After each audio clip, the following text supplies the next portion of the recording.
Welcome to #AskGMBNTech, where we go through your questions that you flag in the comments with #AskGMBNTech. So yeah, first question, dive in. Oh, I will. So Philadelphia Ocean, who says, my current cross-country bike is a Polygon Extrada and it has 120mm Suntour forks that I blew up beyond reasonable repair. Forks. Ouch. I don't want to replace it with the same fork as I'm looking for something a bit better and I'm looking to be more serious about racing. What would you recommend? I mean, this is subjective what better is because obviously there's some really well-established brands out there. Suntour is one of them, but RockShox, Fox, Manitou, all of those, I wouldn't say any brand is better because they do have different attributes and also they do have a lot of different models. So a base spec is very different to a top Fox factory, for example, which is what the pros are racing. Whether that is good for you and your budget is subjective. What I will say is that budget forks from big manufacturers are really good these days, mainly because they've been around for so long. They're putting forks on OEM spec bikes and they're taking those top level race forks and a lot of the tech trickles down to those base levels. So what the pros were racing on 10 years ago is probably what a base spec fork is nowadays. Yeah. Reasonably. So don't shy away from a bottom spec. They are still going to be amazing if budget is of a concern. My only thing is it definitely beyond reasonable repair, like you say? Have you taken it to a suspension service centre, like a professional suspension service centre? Because they can open it up, dig around and see if there's something that they can do to repair it. If not, at least you know that if you moved on to someone like RockShox or Fox, they are very serviceable. You can upgrade as you go a lot of the time and parts are replaceable and more serviceable. So even if you go base, I think it would be a good move for you. Good question here from DZig. Very good name, we like it. So what are the problems with over-forking your bike? So over-forking is, let's say you've got a hardtail or a full suspension and it comes stock with a 150mm or approximately 6-inch fork and you're putting in a 170 fork, and what are the problems? So yeah, a lot of the problems actually that DZig has sort of worked around already by playing with the geometry of his bike. So stacking up a longer fork does change the geometry of your bike. That's the first thing. So it will make it slacker, it will lift the bottom bracket, but he's already put in a headset cup that changes the slackness, so he's made it steeper, which is interesting. Most people want to go slacker, but sensible option. He's also changed with a flip chip, so we're presuming that's a stock feature on the bike. If it is, then it's just a geometry tweak where it changes one of the sort of links in the suspension to change how high the bottom bracket is. So yeah, what does it do and is it allowed, I guess is the question.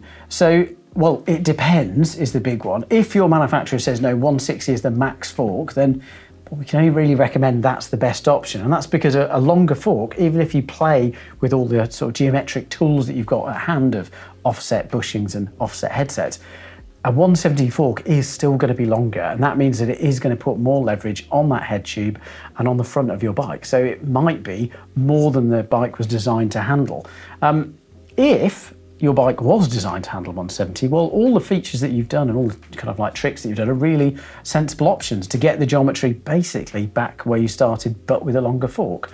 I guess if people don't have flip chips or offset bushings, then yeah, if you're over forking your bike, you are just going to have to live with different geometry. I mean, you can play a little bit with a smaller back tyre, but because that will also kind of like offset how the bike's geometry is.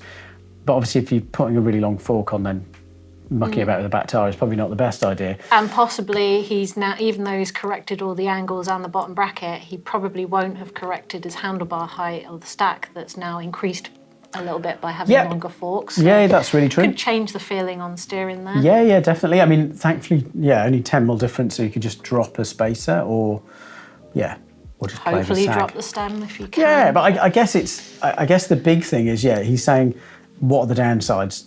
Effectively, if it's okay with the manufacturer, not many. Enjoy the longer geometry, enjoy that longer fork. But if it's not manufacturer approved, just be careful because you don't want your head tube departing from the rest of your frame with gusto. So play it safe and play within the manufacturer's sort of margin of error. Okay, my next question is from Dirt Lover. Oh, what a name. Great name. Dirt Lover. Yeah. Can I somehow modify my HG hub to Microspline, or do I need to change the hub or wheel? It depends, is the short answer, because some are really easy to pull apart. So we've had Spank and we've had FSA in the past, and they literally just pull off. I mean, FSA is a little bit fiddly where you pull the whole sort of axle through, don't you? There's a preload collar on one side that you have to tighten, but quite a lot, the Reynolds as well, depending on, they've got a Ringley hub and an Industry 9, but it's the same process, but that's assuming that you can change the free hub.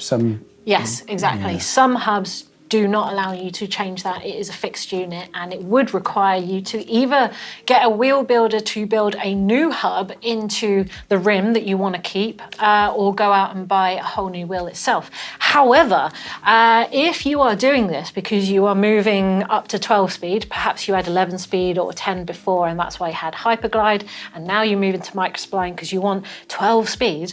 Well, Owen actually did a bit of research for me and found that there are a couple of brands out there that do actually stock 12-speed cassettes that go on Hyperglide, aren't there? There's Sunrace, Brand X, which if you're in the UK or you have access to chain reaction and wiggle at the moment, it's going very, very cheap, but it won't be there for long, will it? Yeah, but Sunrace have done a kind of 12-speed HG cassette for quite a while. I mean, I've had Sunrace cassettes in the past for a similar kind of like workaround.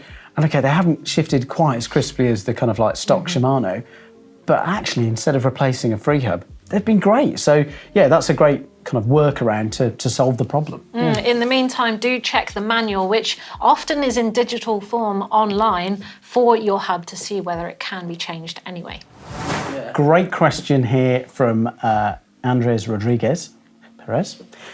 2 months ago, you had huge knee surgery. Sorry, it's a mouthful for me to say. Started riding again now, which obviously that's great. Meanwhile, he's changed his DH bike to a Commencal Supreme V4. Very nice. He rides no problem with all his other bikes. So he's got road bikes, BMX, Cruiser, XC.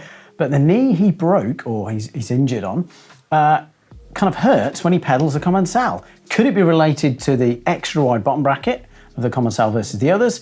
Thanks so much. I mean, this one is kind of like one where we've got to answer it with our asterisks in terms of we're both bike nerds, and that's great, and we can tell you lots of nerdy facts about bikes and how Q factor can influence how you fit onto the bike, but we're not physiotherapists or bike fitters. So I think that's the first sort of big asterisk or caveat of it. So, I mean, yes, Q factor is a sort of big unknown factor. So Q factor is effectively where, if you're clipping in, where your cleats are, and on different bikes, due to the different kind of width of the crank and the bottom bracket, those will be in different positions. And some people are really, really sensitive to those change.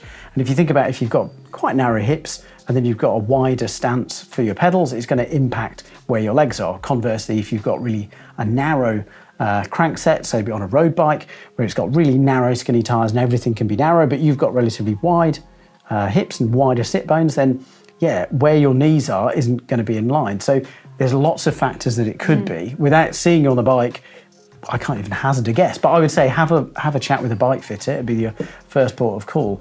I mean, the other thing I guess is that whilst if you're racing BMX, we're assuming because you put cruise on there that you're racing out of a start gate and you're going to be putting sort of sprints and sprint intervals into your knee. Is it that the DH is rougher and your knee needs more physio and more strength work to be able to support itself in those kind of dynamic positions and dynamic loads that you probably don't get on either the road or BMX?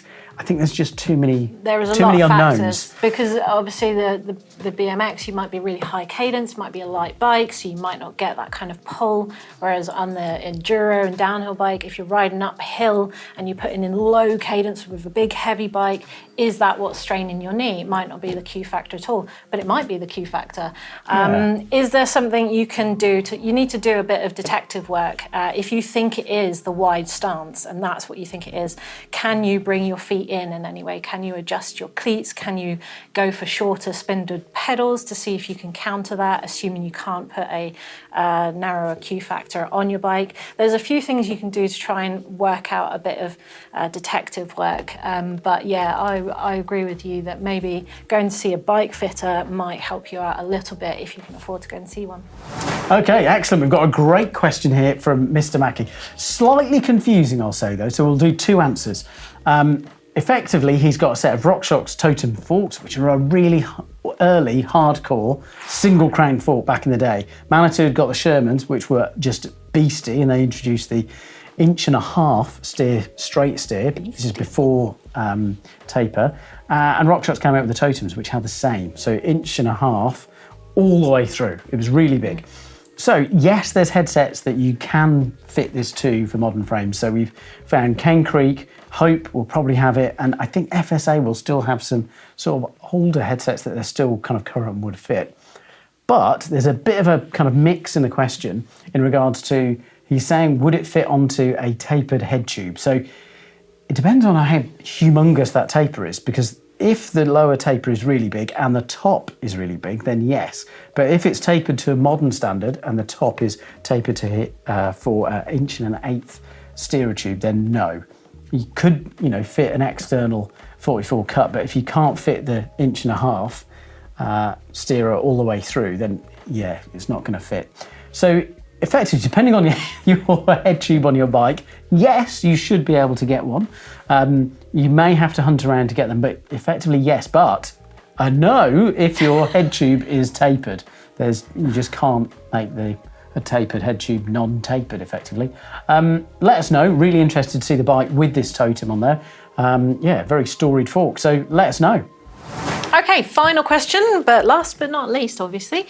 Plain User says, do you have any tips on how to deal with big manufacturers that sell faulty products by design or faulty at manufacturing and refuse to handle it as a warranty because there's, quote unquote, there's nothing wrong with it?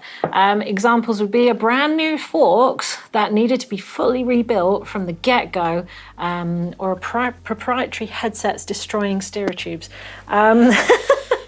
You've been specific and also not specific on who it is or what the bike is, so I can't sort of picture it too much. But what I will say is, I don't know what country you're in, but here in the UK we have the Consumer Rights Act 2015, which is the most up to date. And that actually, the onus of a warranty actually relies on the retailer, not the manufacturer, which sounds odd because obviously a manufacturer will give you a warranty, but in terms of your legal rights here in the UK, it is better to go through the shop and explain that you've purchased something that is not fit for purpose.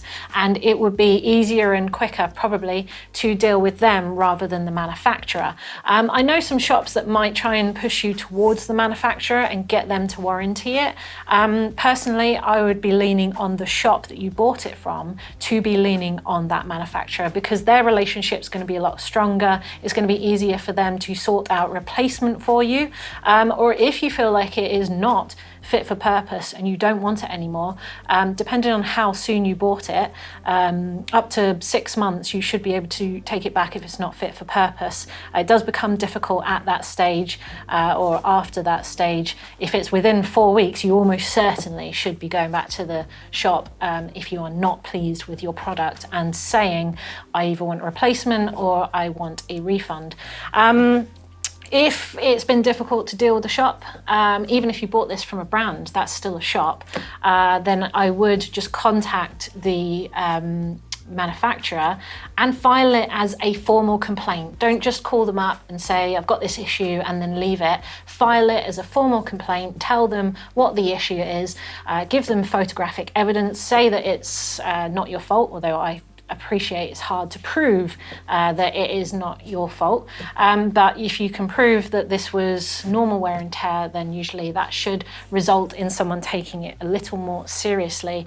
So appreciate that if you don't get any reply from that, then maybe start to think about talking to someone like a Citizens Advice Bureau, which here in the UK is free legal advice. Let me know how you go on. I'll be interested to know how that story pans out, but for now that's all we've got time them for on the show. So thank you very much for watching. And if you have any burning questions right now, then use hashtag AskGMBNTech down in the comments right now, and we'll try and get back to you on a show like this. Thank you for watching.